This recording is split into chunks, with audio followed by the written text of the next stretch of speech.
In fact, we brought one of our mental health counselors in yesterday, and it wasn't about Virginia.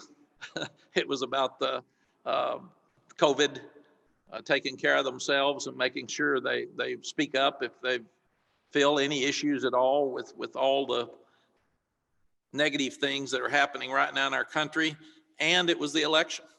And we had a young man that actually forwarded an email at Texas that was a joke, and it wasn't an appropriate joke. And it was forwarded after President Obama was elected.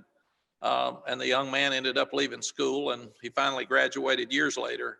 But I felt responsible that we didn't talk to the guys about be careful with your emotions right after an election.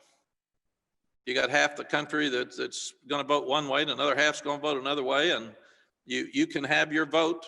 And if you don't vote, then you don't have a right to speak. But if you vote, you can be for your candidate, but you really have to be careful with social media now right after something happens if you have a negative response to it because your candidate doesn't win. And then it gets you in trouble with the NFL draft. It gets you in trouble with the future of getting a job. So we have talked at length, Jared, with these young people about if you need to talk about the election and the pressure that you feel, come and talk to us.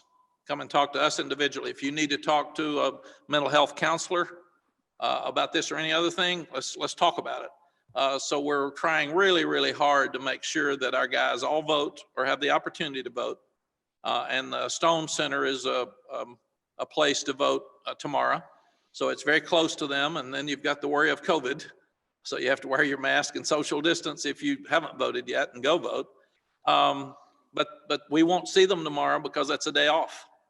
And we can't meet with them on a day off. So that's bothersome to us that they've got to come to us if they feel anger or before they get themselves in trouble like the young man did at Texas. I did find myself more civically engaged. I actually voted early this year. And I think the NCAA did a great job by giving players the opportunity to vote, even if they haven't before, or even if they did before. They gave us this opportunity to use our rights to vote this year. I think it's important for everybody to vote.